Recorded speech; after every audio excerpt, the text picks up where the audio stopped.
We'll now open the floor to stockholders for questions pertaining to the proposals to be voted upon. If you wish to submit a question pertaining to the proposals, please click on the messaging icon at the top of the left side of your screen, type your question into the text box, then click the send icon at the right of that text box. We'll respond to as many questions as practicable.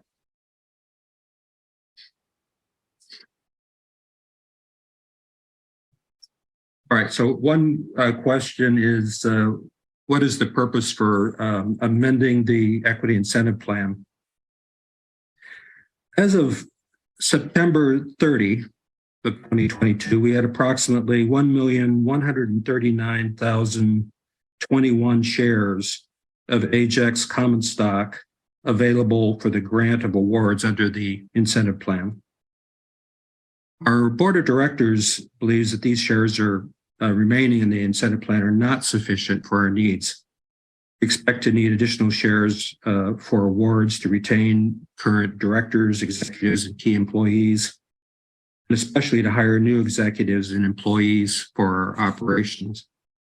The board believes that the addition of 4 million shares of common stock for the grant of awards under the incentive plan will fulfill our needs in the near future. And of course, any future increase in the number of shares under the incentive plan will be submitted to stockholders for approval. By the way, any of you have general questions about the company not directly related to this meeting, please feel free to email me at mwest@AgeXinc, that's AGEXINC.com. I'll be happy to answer your questions. One question is, in regard to the cancer programs in the company, if we do not plan to enter the cancer field, what are the plans for EPRO, EPRO, one of our programs in cancer? Are you planning to grant an exclusive license? If so, potentially proceeds from such a license to fund ITR. That's a very important question. The ITR technology, which is a very important part of our technology platform, has, in my opinion, and in the opinion of our scientists, nearly equal application in aging and cancer. The most provocative application is in reversing the aging of cells and inducing a regenerative state. The cancer, and that has attracted a lot of attention in the scientific community, as many of you know. The cancer side of this coin is, in my opinion, equally important. Some people would argue more commercially important, in that many cancer therapeutics and diagnostics can be developed on a faster time scale in some cases. So we certainly have been all over this in regard to our patent filings, EPRO being an important therapeutic strategy, very important diagnostic strategies that come from this as well. The question was about the license of that and focusing on ITR for aging. That's essentially right. We will be open to partnering out our cancer applications or finding other means of developing it, because we do believe it's a very important technology. And I just want to emphasize it. It's equally important to us in regard to aging and cancer. Another question is ITR. Are we planning on developing it beyond wound repair, or a product called Renolon, which is our area of focus?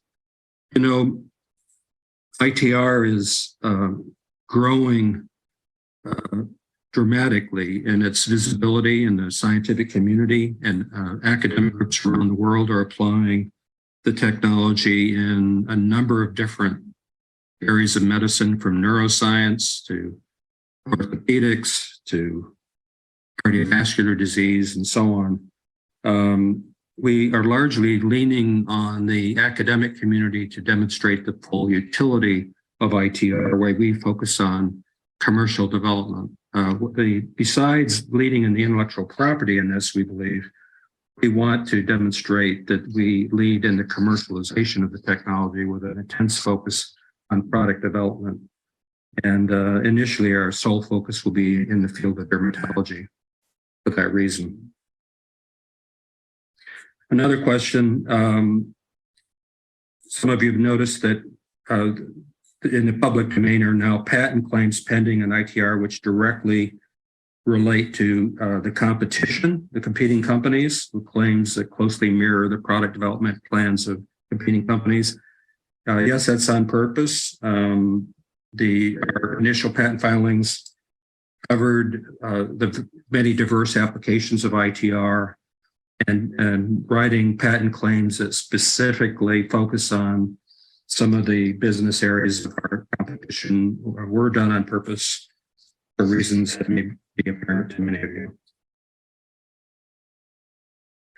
Again, if there's other scientific and general questions about the company, I'm happy to address that.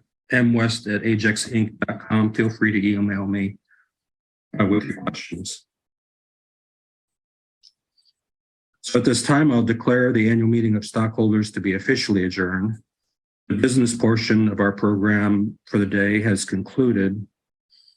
I'd like to thank each stockholder who sent in a proxy for this meeting.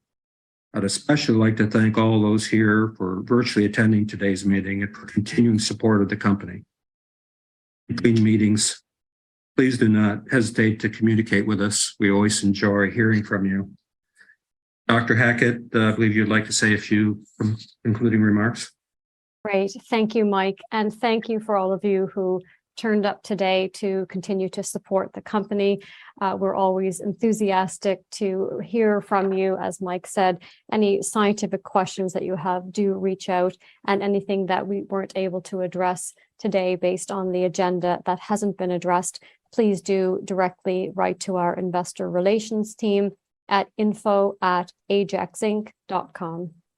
Thank you again for your time, and we'll speak soon.